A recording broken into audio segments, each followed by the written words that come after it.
اما بعد فقد قال اللہ تبارک وتعالی كما ورد في سورة لقمان اعوذ باللہ من الشیطان الرجیم بسم اللہ الرحمن الرحیم وَلَقَدْ آتَيْنَا لُقْمَانَ الْحِكْمَةَ أَنِ اشْكُرْ لِلَّهِ وَمَنْ يَشْكُرْ فَإِنَّمَا يَشْكُرُ لِنَفْسِهِ وَمَنْ كَفَرَ فَإِنَّ اللَّهَ غَنِيٌّ حَمِيدٌ وَإِذْ قَالَ لُقْمَانُ لِابْنِهِ وَهُوَ يَعِظُهُ يَا بُنَيَّ لَا تُشْرِكْ بِاللَّهِ إِنَّ الشِّرْكَ لَظُلْمٌ عَظِيمٌ إِلَى قَوْلِهِ یا بنی انہا ان تک مثقال حبۃ من خردل فتکن فی صخرۃ او فی السماوات او فی الارض یأت بها اللہ ان اللہ لطیف خبیر یا بنی اقم الصلاة وامر بالمعروف وانہ عن المنکر واصبر علی ما اصابک ان ذلک من عزم الامور صدق اللہ العظیم رب اشرح لي صدري ويسر لي امري واحلل عقدة من لساني يفقهوا قولي اللهم ربنا الهمنا رشدنا واعذنا من شرور انفسنا اللهم ارنا الحق حقا وارزقنا اتباعه وارنا الباطل باطلا وارزقنا اجتنابه اللهم وفقنا لما تحب وترضى وتقبل منا فإنك خير المتقبلين آمین یا رب العالمین۔ سورہ لقمان کے دوسرے رکوع کی کل 8 آیات ہیں۔ پہلے حصے کی جو 4 آیات ہیں نصف اول کی، ان میں سے صرف ایک آیت ہے کہ جو حضرت لقمان کی نصیحت پر مشتمل ہے جو انہوں نے اپنے بیٹے کو کی۔ باقی 3 آیات اللہ تعالیٰ کی طرف سے ہیں۔ پہلی آیت میں اللہ تعالیٰ نے انٹروڈیوس کرایا حضرت لقمان کو۔ ہم نے لقمان کو حکمت اور دانائی عطا کی تھی کہ کر شکر اللہ کا، اور جو کوئی شکر کرتا ہے وہ اپنے ہی بھلے کو کرتا ہے، اور جو کفران نعمت کی روش اختیار کرتا ہے تو اللہ تعالیٰ تو غنی ہے، اسے کسی کے شکر یا کسی کی طرف سے کسی بھی طرح کی حمد اور ستائش کی کوئی حاجت نہیں۔ اس کے بعد پھر وہ نصیحت آئی جو یوں کہیے کہ 100 نصیحتوں کی ایک نصیحت ہے۔ وَإِذْ قَالَ لُقْمَانُ لِابْنِهِ وَهُوَ يَعِظُهُ يَا بُنَيَّ لَا تُشْرِكْ بِاللَّهِ، اور یاد کرو جب کہ کہا تھا لقمان نے اپنے بیٹے سے جب کہ وہ اس سے نصیحت کر رہے تھے، اور یہ نصیحت جیسا کہ میں عرض کر چکا ہوں ان کے انتقال کے وقت کی ہے، وصیت کے انداز میں۔ اے میرے بچے، اللہ کے ساتھ کسی کو شریک مت ٹھہرائیو، ان الشرک لظلم عظیم، یقیناً شرک بہت بڑا ظلم ہے، بہت بڑی ناانصافی ہے۔ یہاں سے در حقیقت شکر کا جو ایک لازمی تقاضا ہے، ادائے حقوق، اگر کوئی آپ کے ساتھ کوئی بھلائی کر رہا ہے تو آپ بھی اس کے ساتھ بھلائی کرنی چاہیے۔ هل جزاء الاحسان الا الاحسان، قاعدہ ہے، کلیہ ہے، فطرت کی بدیہیات میں سے ہے۔ تو اسی میں سے ایک تقاضا نکلتا ہے کہ پھر اس کا ایک حق آپ پر قائم ہو جاتا ہے کہ جو حق آپ کو ادا کرنا ہے۔ تو اللہ تعالیٰ کے حقوق کو تو یوں کہیے کہ دریا کو کوزے میں بند کر دیا گیا ایک لفظ میں کہ اللہ کے ساتھ شرک نہ کیا جائے۔ سارے حقوق اس میں آ گئے، ہاتھی کے پاؤں میں سب کے پاؤں۔ یہ جیسا کہ ہم عرض کر چکے ہیں، انشاءاللہ علیحدہ سے پورا ایک درس جو ہے اسی موضوع پر ہوگا، حقیقت و اقسام شرک۔ اس کے بعد ادائے حقوق کا تذکرہ جو آیا تو اس میں والدین کا حق، مخلوق میں سب سے بڑھ کر جو حقوق ہیں انسان پر وہ والدین کے ہیں۔ خالق اگرچہ اللہ ہے لیکن تخلیق میں ذریعہ والدین بنے ہیں۔ پروردگار پالنہار رزاق اللہ ہے، لیکن یہ کہ انسان تک اس کی یہ تمام رزاقیت جو ہے وہ پہنچتی ہے والدین کی اس کے ذریعے سے۔ بچپن کے اندر وہی در حقیقت ذریعہ بنتے ہیں اس کے پالنے اور پوسنے کا۔ لیکن اس میں یہ ہے کہ اگر والدین کا یہ حق کہ ان کے ساتھ حسن سلوک کیا جائے، اس سے آگے بڑھ کر اللہ تعالیٰ کے حق پر دسترازی کرے اور انسان کو مجبور کرے کہ وہ اللہ کے ساتھ شرک کرے، تو صاف کہہ دیا گیا ان کا کہنا، ان دونوں کا کہنا مت مانو، میری ہی طرح تم سب کو لوٹنا ہے، تمہیں بھی اور تمہارے والدین کو بھی۔ پھر وہاں سب کو معلوم ہو جائے گا کہ حقیقت حال کیا تھی۔ دنیا میں تمہیں ان کے ساتھ حسن سلوک تو ضرور کرنا چاہیے، لیکن یہ کہ اطاعت اور اتباع کا معاملہ در حقیقت والدین کے لیے نہیں ہے، بلکہ واتبع سبیل من اناب الیہ، پیروی کرو اس شخص کے راستے کی جس نے اپنا رخ میری طرف کر لیا۔ لہذا اس میں ہے در حقیقت دوسری ہدایت کے جو سامنے آ گئی۔ اب پھر حضرت لقمان کی نصائح کا سلسلہ شروع ہو رہا ہے۔ یہ پہلے نصف کی آخری آیت اور دوسرا نصف جو ہے اس کی چاروں آیات جو ہے مشتمل ہے حضرت لقمان کی نصائح پر۔ یا بنی انہا ان تک مثقال حبۃ من خردل فتکن فی صخرۃ او فی السماوات او فی الارض یأت بها اللہ ان اللہ لطیف خبیر۔ اے میرے بچے، اگر ہو وہ، اور وہ سے مراد کیا ہے؟ انہا، یہ ہا جو ہے یہاں پر یہ ضمیر قصہ ہے، اس کا کوئی مرجع لفظاً موجود نہیں ہے کہ کس شے کی طرف یہ ضمیر اشارہ کر رہی ہے، یہ گویا کہ خود ایک امپلائڈ ہے، ماحود ہے، یعنی نیکی یا بدی، انسانی عمل اگر ہو وہ ایک رائی کے دانے کے ہم وزن، انہا ان تکو مثقال حبۃ من خردل۔ اب ظاہر بات ہے کہ یہ جو تشبیہات دی جاتی ہیں تو یہ ہر زبان کے بولنے والے اپنے مشاہدے کے اعتبار سے تشبیہات اخذ کرتے ہیں۔ مثلا رائی کا دانہ بہت چھوٹی چیز ہے، تو جہاں کسی شے کے بارے میں کہنا وہ بہت چھوٹی چیز ہے تو اسی رائی کے دانے کے ساتھ جو ہے تشبیہ دی جائے گی۔ یا ایک اور ذریعہ تھا عرب میں، یہ جو کیڑیاں ہوتی ہیں چھوٹی چھوٹی، ان کے انڈوں سے جب بچے نکلتے ہیں وہ ایسے اتنے چھوٹے ہوتے ہیں کہ بمشکل دیکھے جا سکیں، دکھائی نہیں دیتے، ان کو ذر کہتے ہیں، اور اس ذر سے لفظ ذرہ بنا ہے۔ تو یہ لفظ جو آتا ہے سورۃ الزلزال میں، فَمَنْ يَعْمَلْ مِثْقَالَ ذَرَّةٍ خَيْرًا يَرَهُ وَمَنْ يَعْمَلْ مِثْقَالَ ذَرَّةٍ شَرًّا يَرَهُ۔ مثقال کا لفظ یہاں بھی آیا ہے وہاں بھی آیا ہے، ہم وزن ہونا۔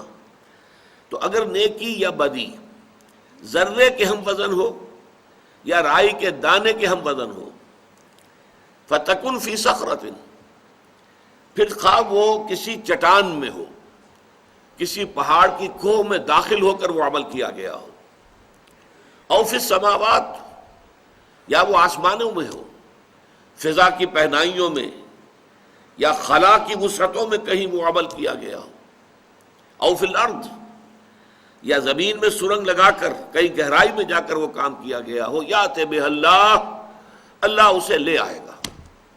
لے آئے گا سے مراد کیا ہے؟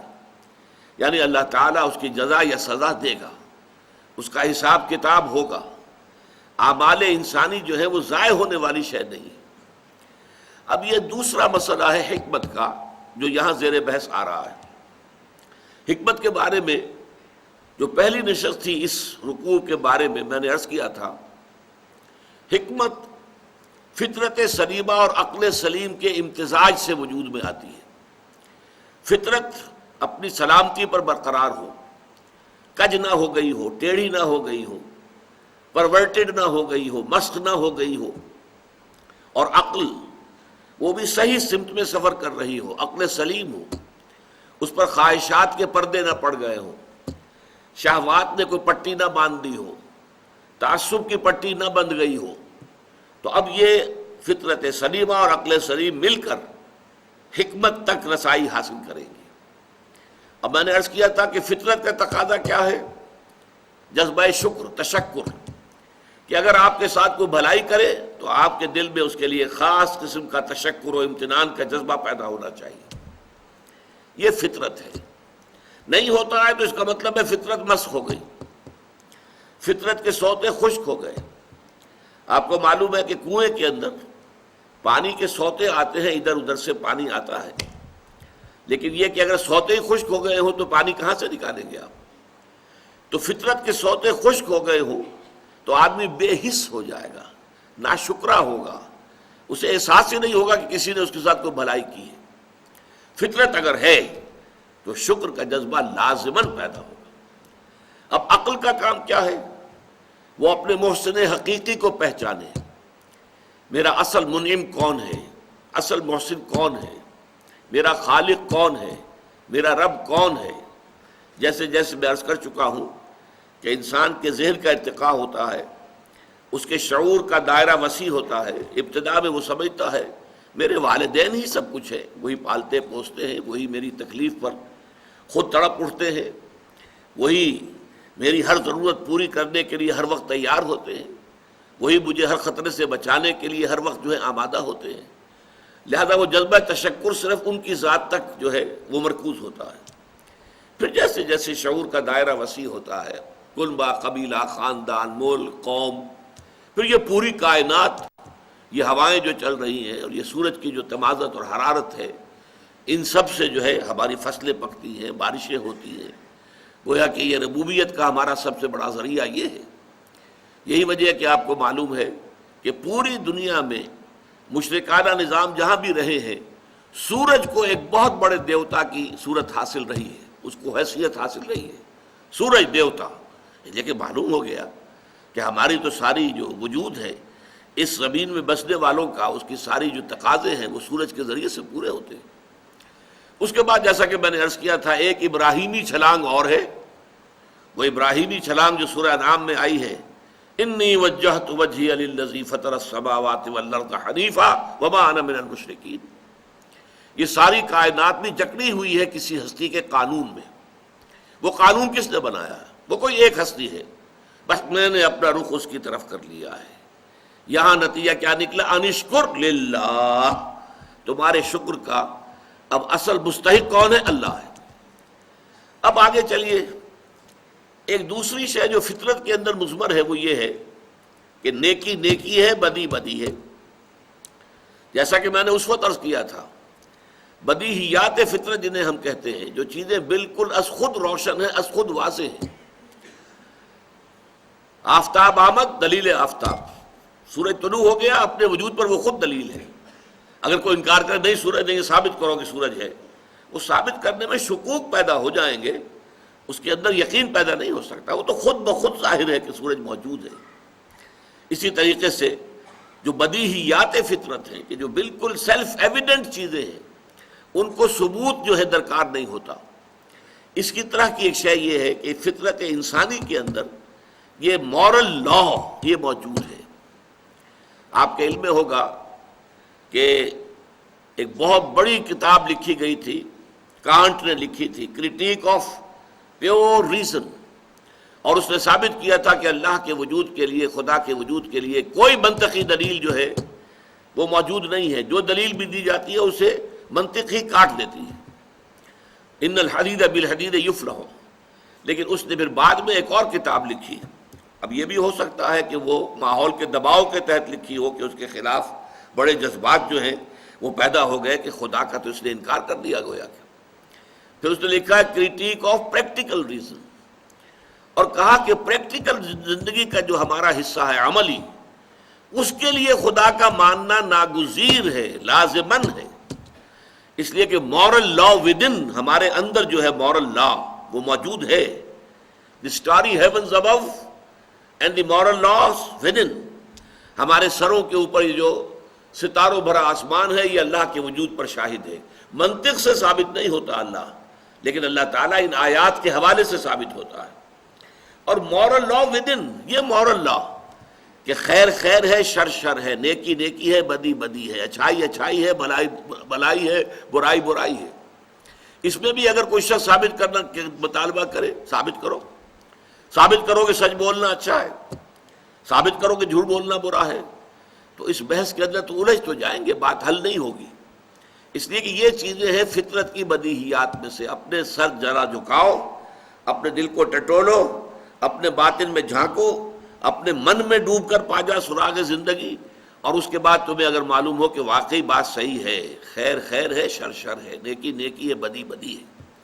آج کل تو آپ کو معلوم ہے کہ ایک مقولہ عام بھی ہے، nothing is good or bad, only thinking makes it so۔ یہ بہت بڑا گویا کہ اخلاق کے تمام نظام کو تلپٹ کر دینے والا قول ہے۔ نہ کوئی خیر خیر ہے، نہ کوئی شر شر ہے، یہ تو ہمارے سوچنے سے ہم نے سوچ لیا کہ یہ خیر ہے، اور ہم نے سوچ لیا کہ یہ شر ہے۔ گویا کہ یہ سب کچھ ہماری سوچ کا نتیجہ ہے، معاذ اللہ معاذ اللہ۔ یہ پورے نظام کو تلپٹ کر دینے والا اخلاقیات کی جو ہے جڑیں کھود دینے والی بات ہے، لیکن یہ اس وقت عام طور پر لوگوں کی زبان پر یہ جملہ ہوتا ہے، نتھنگ از گڈ اور bad, only thinking makes it so. نہیں، گڈ اور ایول، اچھائی اور برائی، یہ در حقیقت مستقل اقدار ہیں اور نفس انسانی کے اندر ودیعت شدہ موجود ہے. نفس انسانی کے اندر، صرف روح میں نہیں، یہ نوٹ کر لیجئے. اس لیے کہ قرآن مجید کی ایک عظیم سورت جو ہے والشمس وضحاها، اس کا مرکزی مضمون یہ ہے وَنَفْسٍ وَمَا سَوَّاهَا فَأَلْهَمَهَا فُجُورَهَا وَتَقْوَاهَا قَدْ أَفْلَحَ مَنْ زَكَّاهَا وَقَدْ خَابَ مَنْ دَسَّاهَا. یہ مرکز ہے اس کا، یہ عمود ہے. شاہد ہے وہ نفس، یا قسم ہے اس نفس کی، اور جو اللہ نے اس کو بنایا، سنوارا، تصفیہ کیا، اسے درست کیا، نک سکھ سے درست کیا، اور پھر اس میں الہامی طور پر فجور اور تقوی کا علم کہ یہ بات اچھی ہے، یہ بری ہے، یہ تقوی کی بات ہے اور یہ فجور اور فسوق کی بات ہے، یہ ہم نے الہامی طور پر ودیعت کر دیا. اچھا، پہلی بات تو یہ ہو گئی، یہ تو ہے فطرت کی بات. اب عقل کی بات آتی ہے. اس میں عقل جو ہے وہ یہ دیکھتی ہے اس کائنات کے اندر اپنے مشاہدے کی بنیاد پر، اس پوری کائنات میں کوئی شے بیکار، بے مقصد، بے نتیجہ نہیں ہے. گھاس کے ایک تنکوں کے بھی آپ نہیں کہہ سکتے کہ یہ بیکار ہے. ہر شے کا اپنا ایک فنکشن ہے. یہ کیڑیاں جو ہیں، یہ بھی کوئی فنکشن جو ہے وہ پورا کر رہی ہیں. ہر شے، ہر مخلوق، چھوٹی بڑی، ہر شے کا کوئی نہ کوئی جو ہے نتیجہ ہے، نتیجہ خیز ہے. کار عبث یہاں نہیں ہے. ربنا ما خلقت ھذا باطلا، پروردگار تو نے یہ سب کچھ بیکار پیدا نہیں کیا ہے. افحسبتم انما خلقناکم عبثا وانکم الینا لا ترجعون، کیا تم نے سمجھا کہ ہم نے تمہیں عبث پیدا کیا، بیکار پیدا کیا؟ نہیں. جب کائنات میں کوئی شے بیکار نہیں، تو یہ نیکی اور بدی کا جو سلسلہ ہمارے اندر موجود ہے، اس کا نتیجہ ہمیں اس دنیا میں نکلتا نظر نہیں آتا. نیکوکاروں کے لیے بس اوقات تکالیف ہیں، مصائب ہیں، مشکلات ہیں. سچ بولیے، ہو سکتا ہے کہ آپ کو جیل جانا پڑے، اور جھوٹ بولیں تو آپ جیل جانے سے بچ سکتے ہیں. آپ اگر کوئی کلمہ خیر کہتے ہیں، ہو سکتا ہے ریزنٹمنٹ ہو، شدید جو ہے آپ کے خلاف رد عمل آئے. اگر کسی کو کسی بات پر ٹوک دیتے ہیں، غلط بات پر، تو پھر تو یہ ہے کہ اپنی عزت بچا کر وہاں سے جانا شاید مشکل ہو جائے. اور دنیا کے اندر جن کے کوئی اسکروپلز نہیں ہے، کوئی اصول نہیں ہے، کوئی اسکروپلز نہیں ہے، کوئی اصول نہیں ہے، بلکہ یہ کہ داؤ جو لگ جائے، جس وقت لگ جائے، جس طور سے لگ جائے، داؤ لگاؤ. حلال حرام، غلط صحیح، جائز ناجائز، اس سے کوئی بحث نہیں. وہ عیش کر رہے، دندناتے پھر رہے ہیں. ان کی آج کل عزت بھی ہے. جانتے بھی ہیں کہ ان صاحب کے پاس جو رقم آئی ہے، یہ سب کی سب سمگلنگ کی ہے، یا ان کے پاس جو دولت نظر آ رہی ہے، یہ سب ہیروئن کی ٹریڈ کی ہے. لیکن پھر بھی عزت انہی کی ہے، سلام انہی کو کیا جاتا ہے. نیکوکاروں کے لیے یہاں پر 2 وقت کی سوکھی روٹی مشکل ہے. لہذا معلوم ہوا کہ اس اعتبار سے، مورل لا کے اعتبار سے، یہ دنیا نامکمل ہے. فزیکل لا کے اعتبار سے یہ مکمل ہے. آپ سنکھیا کھائیں گے، مر جائیں گے، لیکن آپ کسی یتیم کا مال ہڑپ کر جائیں گے، کچھ بھی نہیں ہوگا. معلوم ہوا مورل لا یہاں افیکٹو نہیں ہے، نتیجہ خیز نہیں ہے، اس کے نتائج نہیں نکل رہے.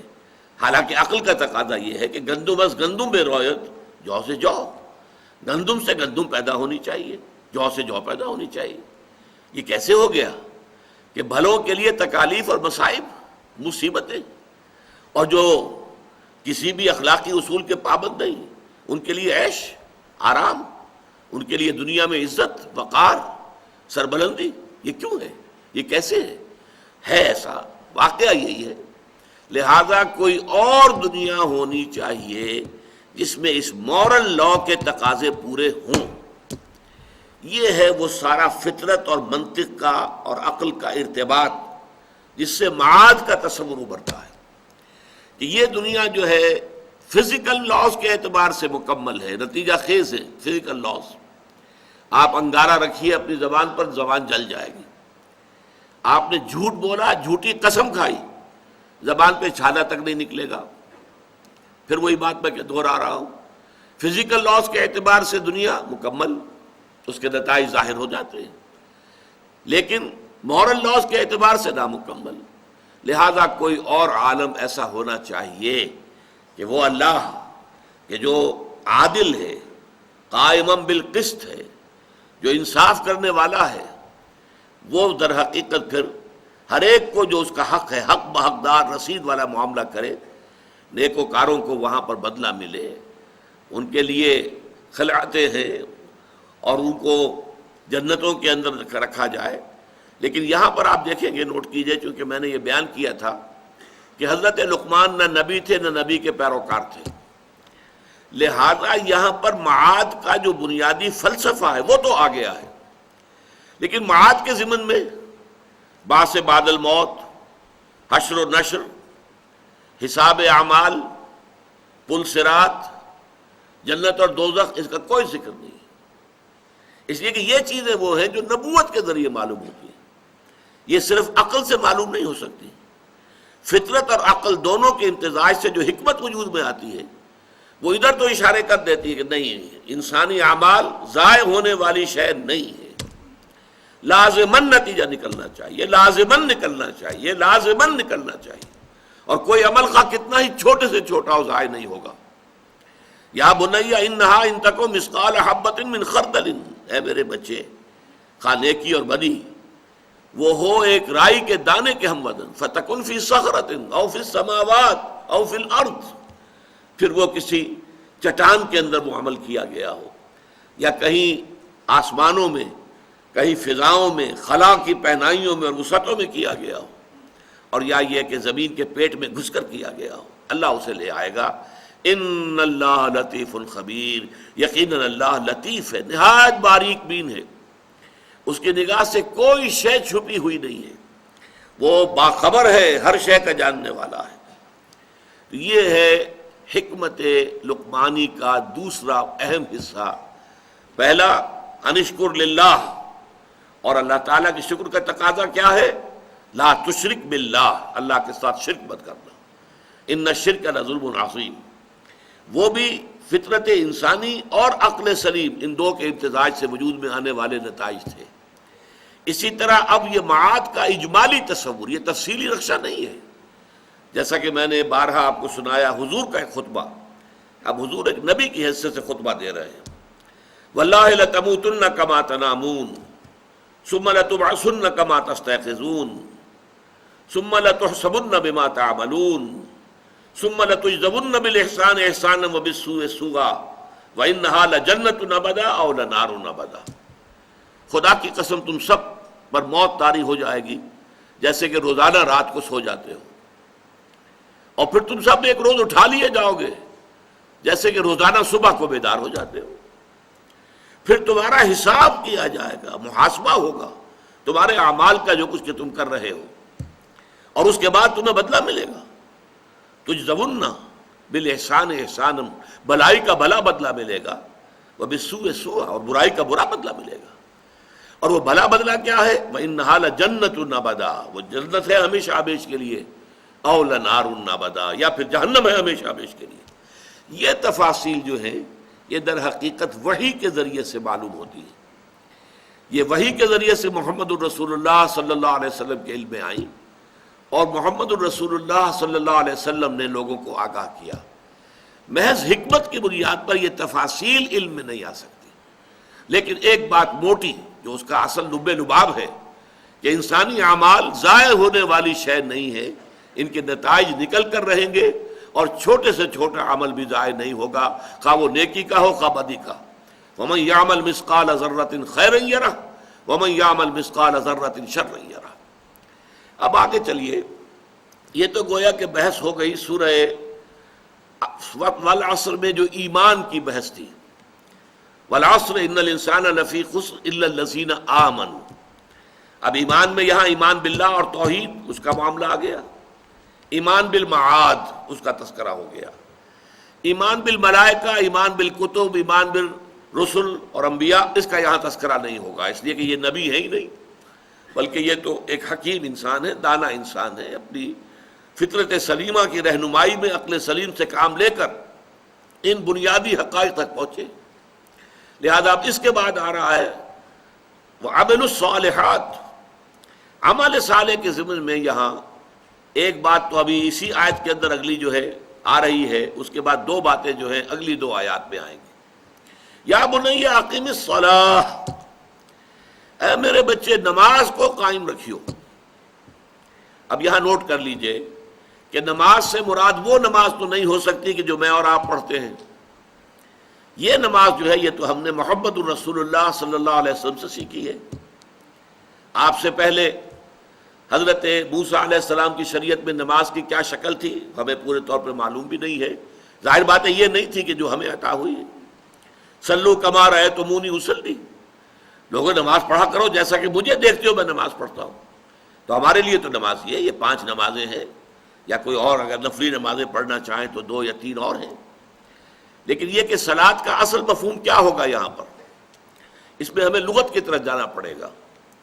صلاۃ لغت کے اعتبار سے 2 بنیادی مفہوم میں پر حاوی ہے یہ لفظ۔ ایک ایقاد النار، آگ جلانا، حرارت پیدا کرنا، اسی سے لفظ بنا ہے اصطلاح توئے کے ساتھ۔ ویسے باب افتعال ہے لیکن صاد کی مناسبت سے تا جو ہے وہ طا میں بدل گیا ہے، اصطلاح تاپنا۔ یہ آپ کو معلوم ہے کہ سورۃ النمل میں بھی اور سورۃ القصص میں بھی آیا ہے کہ حضرت موسیٰ علیہ السلام جب واپس آ رہے تھے مدین سے مصر کی طرف، تو راستے میں آپ نے دیکھا کہ آگ ہے کہیں نظر آ رہی ہے، اور وہ رات بڑی سرد تھی بہت اور تاریکی تھی، اور وہ کہیں بھٹک بھی گئے تھے، راستہ بھول گئے تھے۔ تو انہوں نے اپنے اہل خانہ سے کہا، اہلیہ بھی تھی، 4 بچے بھی ساتھ تھے، ان کو لے کر جا رہے تھے واپس، کہ آپ یہاں رکیے، مجھے آگ نظر آئی ہے، انی آنست نارا لعلی آتوکم بہا بخبر او قبس، ہو سکتا ہے کہ میں تمہارے لیے وہاں سے کوئی انگارہ لے آؤں، کوئی چنگاری لے آؤں، لعلکم تسقلون، تاکہ تم تاپ سکو، حرارت حاصل کر سکو۔ تو ایقاد النار، آگ جلانا تاکہ حرارت حاصل کی جا سکے، گرمی حاصل کی جا سکے، یہ ایک بنیادی مفہوم ہے صلاح کا۔ دوسرا مفہوم ہے جس پر کہ اجماع ہے اہل لغت کا کہ صلاح کا لفظ آتا ہے دعا کے لیے، دعا اور مناجات اور تبریک اور تمجید، ان دونوں میں رشتہ کیا ہے کہ دعا کے ذریعے سے، اس لیے کہ صلاۃ ہماری جو ہے اس میں آپ کو معلوم ہے کہ اصل اس کا مرکزی جو جز ہے، بلکہ کئی جزء لا یلفق ہے، وہ سورہ فاتحہ ہے۔ وہ کیا ہے؟ دعا ہے۔ لا صلاۃ لمن لم یقرأ بفاتحۃ الکتاب، حضور نے فرمایا جس شخص نے سورہ فاتحہ کی تلاوت نہیں کی اس کی کوئی نماز نہیں ہوئی۔ یہ دوسرا مسئلہ ہے اختلافی کہ جب آپ امام کے پیچھے نماز پڑھ رہے ہیں تو آیا آپ کو بھی پڑھنی چاہیے یا نہیں سورہ فاتحہ، یا امام کی قرأت ہی وہ آپ کے لیے بھی کفایت کر جائے گی؟ اس میں مختلف آراء ہیں، لیکن وہ ہمارا اس وقت کا موضوع نہیں ہے۔ لیکن یہ سب کے نزدیک طے شدہ ہے، متفق علیہ ہے کہ نماز کا جزو لا ینفق سورہ فاتحہ ہے، بلکہ ایک حدیث قدسی میں تو کہا گیا ہے کہ یہی اصل نماز ہے۔ حضرت ابو ہریرہ سے مسلم شریف میں روایت ہے کہ اللہ تعالیٰ فرماتے ہیں قسمت الصلاۃ بینی و عبدی نصفین، میں نے صلاۃ کو اپنے اور اپنے بندے کے درمیان آدھا آدھا تقسیم کر لیا ہے۔ اور اس کے بعد تفصیل آتی ہے، بندہ جب کہتا ہے الحمدللہ رب العالمین، اللہ فرماتے ہیں کہ میرے بندے نے میری ثنا کی، اثنا علیہ عبدی، اور جب بندہ کہتا ہے الرحمن الرحیم مجدنی عبدی، میرے بندے نے میری بزرگی بیان کی۔ اس طریقے سے گویا کہ ہر ٹکڑے کے ساتھ جواب آتا ہے۔ اور لیکن یہ کہ آخری حصہ جو ہے اہدنا الصراط المستقیم صراط الذین انعمت علیہم غیر المغضوب علیہم ولا الضالین، اللہ فرماتا ھذا لعبدی ولعبدی ما سأل، یہ میرے بندے کا حصہ ہے اور میں نے اپنے بندے کو دیا جو اس نے مانگا۔ تو قسمت الصلاۃ بینی و بین عبدی نصفین میں پھر پوری شرح جو ہے وہ سورہ فاتحہ کی، اور سورہ فاتحہ دعا ہے۔ تو صلاۃ کے یہ 2 مفہوم ہیں، ان کے درمیان ربط کیا ہے اس کو سمجھنا چاہیے۔ در حقیقت انسان کی روح اور ذات باری تعالی، ان کے مابین ایک ربط اور تعلق قائم رہنا چاہیے، غیر مرئی نظر نہیں آتا، لیکن یہ روح انسانی چونکہ اللہ تعالیٰ ہی کی طرف سے ودیت کی گئی ہے، بلکہ اسے اللہ نے اپنی ذات کی طرف نسبت دی ہے۔ یہ سلونک عن الروح قل الروح من امر ربی، تو ہر روح کا تعلق ذات باری تعالیٰ کے ساتھ ہے، جس کے لیے کہ میں سادہ سی ایک تشبیہ دیا کرتا ہوں، جیسے کہ سورج اور اس کی کرنیں، کروڑ میل چلی آئی ہے کرن، زمین تک پہنچ گئی، لیکن سورج سے اس کا رشتہ نہیں ٹوٹتا، سورج سے تعلق برقرار ہے، چاہے یہاں آ گئی ہے کروڑوں میل سفر کر کے۔ اسی طریقے سے روح انسانی کا تعلق جو ہے ذات باری تعالیٰ کے ساتھ ہے، البتہ غفلت کی وجہ سے یوں سمجھیے کہ یہ تعلق ٹھنڈا پڑ جاتا ہے، اس کے اندر وہ حرارت نہیں رہتی، وہ گرم جوشی نہیں رہتی، وہ محبت اور عشق خداوندی کی گرمی جو ہونی چاہیے۔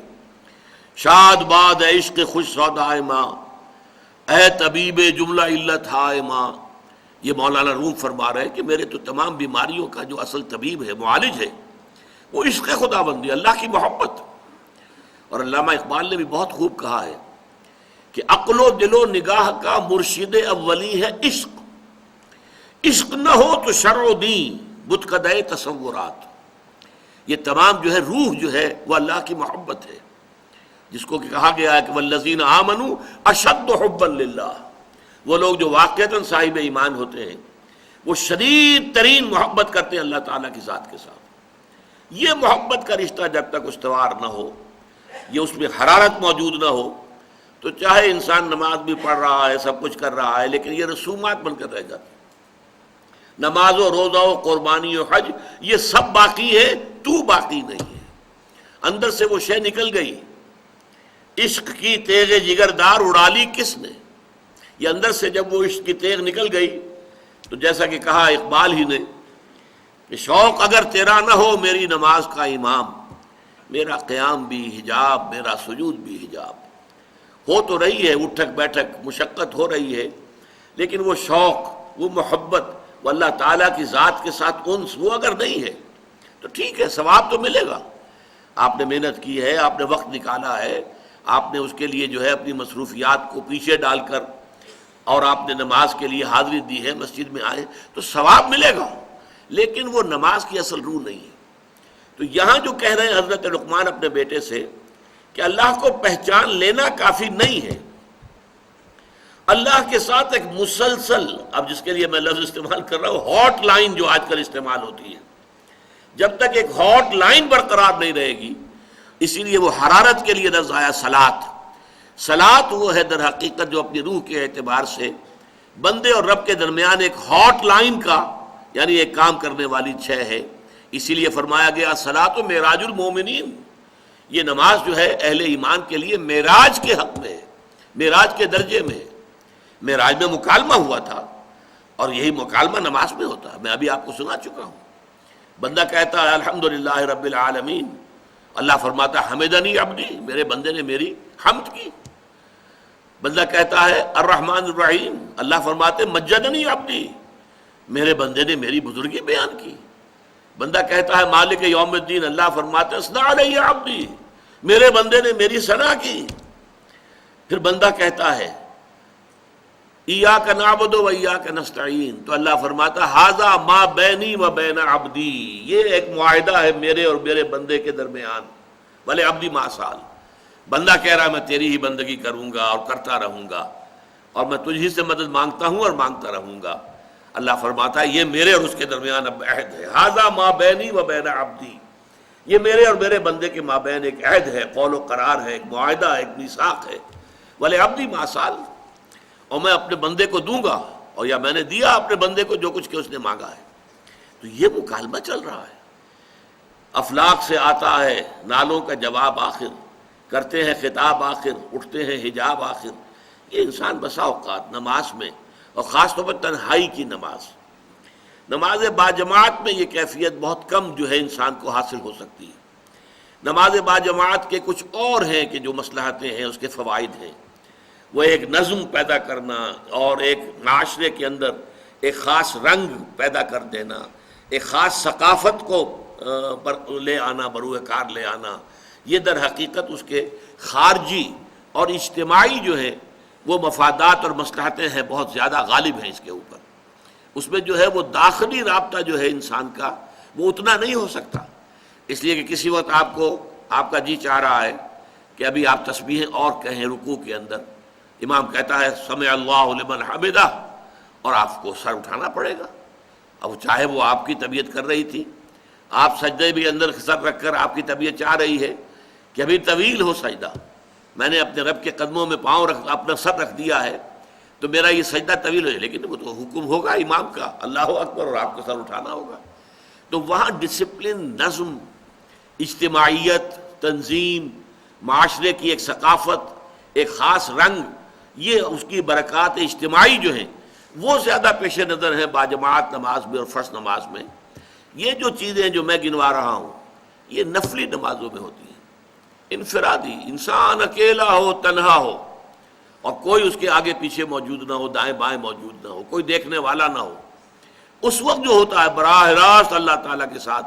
اسی لیے ضمن میں تہجد کی نماز جو ہے اصل اہمیت اس کی ہے کہ اس وقت انسان جو ہے، انسان کے اور اللہ کے درمیان پھر کوئی چیز وہ جو ہے حائل نہیں ہے، کوئی درمیان میں جو ہے حارج نہیں ہے، بلکہ یہ کہ براہ راست جیسا کہ سورہ مزمل میں فرمایا ان ناشئۃ اللیل ہی اشد وطئا واقوم قیلا، جو بات کہی جاتی ہے وہ سیدھی جاتی ہے، سیدھا کلام جاتا ہے۔ تو یا بنی اقم الصلاۃ وامر بالمعروف وانہ عن المنکر، اس میں ایک نقطہ اور سمجھ لیجئے کہ ایک ہے لفظ مسلین، قرآن مجید میں یہ صرف ایک جگہ پر مقام مدح میں آیا ہے، لیکن اکثر جگہوں پر جو ہے یہ ذم میں آتا ہے۔ فویل للمصلین الذین هم عن صلاتهم ساہون، تو ہلاکت اور بربادی اور تباہی ہے ان نمازیوں کے لیے کہ جو اپنی نمازوں سے غافل ہیں۔ اب یہ غفلت دونوں طرح کی ہے، ایک تو یہ کہ آپ اس کی پابندی نہیں کر رہے، آپ بر وقت ادا نہیں کر رہے، آپ کی زندگی کا وہ در حقیقت دھرا نہیں بنا ہے کہ اسی کے گرد زندگی گھوم رہی ہو، نماز باجماعت کا ادا نہیں کر رہے۔ ایک یہ کہ نماز پڑھتے ہوئے آپ اس سے غافل ہیں، نماز پڑھ رہے ہیں لیکن دل جو ہے کہیں اور ہے، ذہن میں کچھ اور حساب کتاب چل رہا ہے، کوئی اور چیزیں ہیں، کوئی اور خیالات ہیں جن کا تاتا پتا ہوا ہے۔ تو فویل للمصلین الذین هم عن صلاتهم ساہون، لیکن یہ جو اقامت الصلاۃ ہے، اقیم الصلاۃ، نماز قائم کرو، یہ در حقیقت اس سے بہت زیادہ اس کے اندر بلاغت ہے، بہت مفہوم اس کے اندر، یہ پورا نظام اس کا قائم رکھو۔ یہ گویا کہ ہماری زندگی کی اور اس وقت واقعتاً جو لوگ نماز کا کسی درجے میں بھی حق ادا کرتے ہیں، ان کا پورا جو 24 گھنٹے کا نظام ہے وہ نمازوں کے حوالے سے ان کا سارا جو نظم الاوقات ہے وہ بنتا ہے۔ کسی کو وقت دینا ہے ملاقات کے لیے تو فلاں نماز کے بعد، کہیں جانا ہے تو فلاں نماز کے بعد، اس لیے کہ ایسا نہ ہو کہ وہ نماز جو ہے باجماعت اس میں کوئی خلل واقع ہو جائے۔ لیکن یہ ہوتا ہے کب؟ جبکہ اس کی پوری پابندی کی جا رہی ہے۔ تو یہ ہے اقامت الصلاۃ، نماز قائم کرنا۔ امام راغب نے ایک روایت نقل کی ہے لیکن حوالہ نہیں دیا ہے، ان المصلین کثیر والمقیمین لہا قلیل، نماز پڑھنے والے تو بڑی تعداد میں ہیں لیکن نماز کو قائم رکھنے والے، قائم کرنے والے بہت کم تعداد میں ہیں۔ تو نماز پڑھنا اور ہے اور نماز کا قائم رکھنا اور ہے۔ تو یا بنی اقم الصلاۃ وامر بالمعروف وانہ عن المنکر، نیکی کا حکم دو، بدی سے روکو۔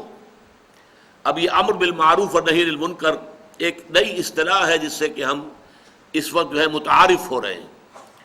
سورۃ العصر میں کیا آیا تھا؟ وَتَوَاصَوْا بِالْحَقِّ، إِلَّا الَّذِينَ آمَنُوا وَعَمِلُوا الصَّالِحَاتِ کے بعد وَتَوَاصَوْا بِالْحَقِّ، وہ حق کی باہم ایک دوسرے کو وصیت کریں، تاکید کریں، حق کا بول بالا کریں، حق کی پرچار کریں، حق کو عام کریں، حق کو پھیلائیں۔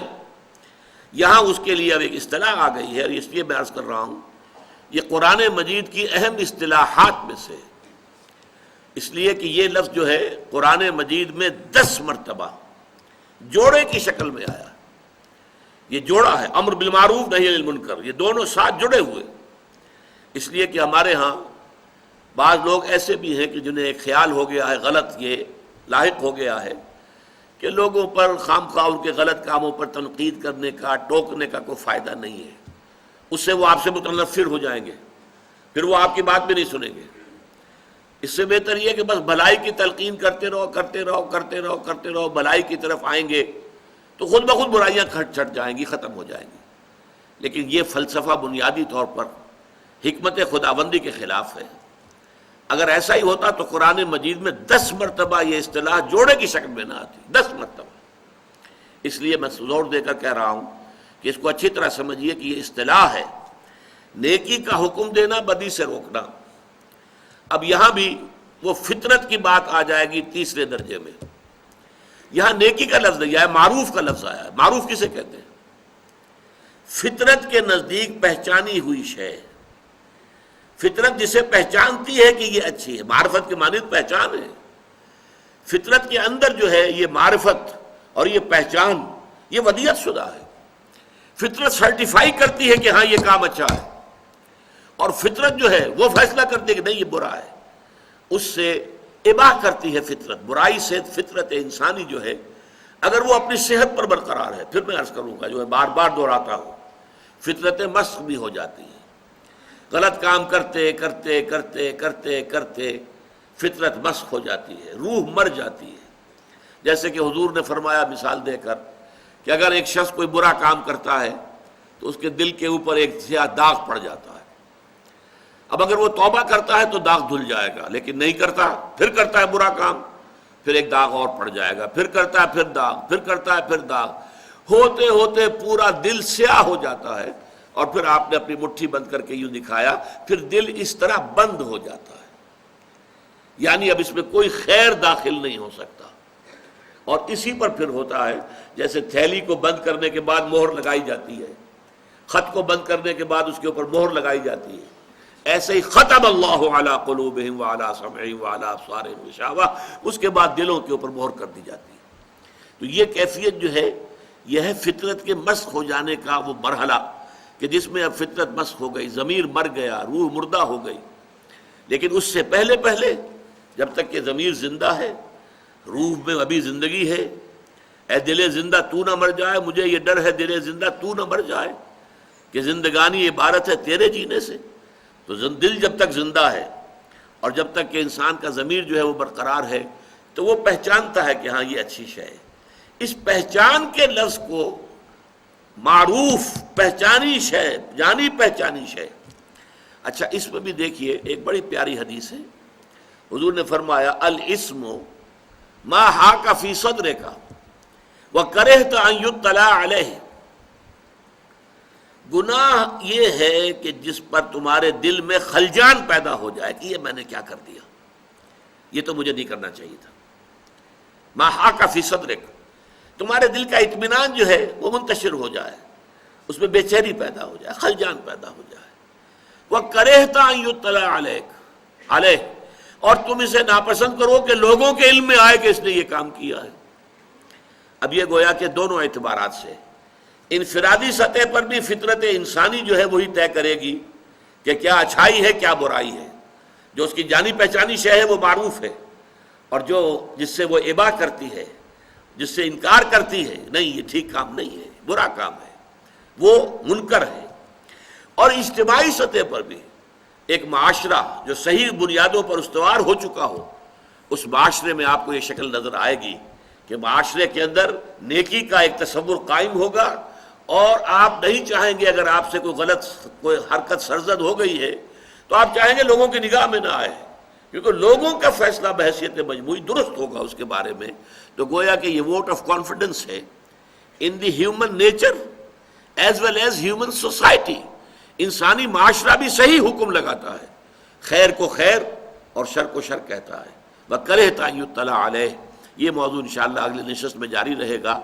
بارک اللہ لی ولکم فی القرآن العظیم ونفعنی وإیاکم بالآیات والذکر الحکیم۔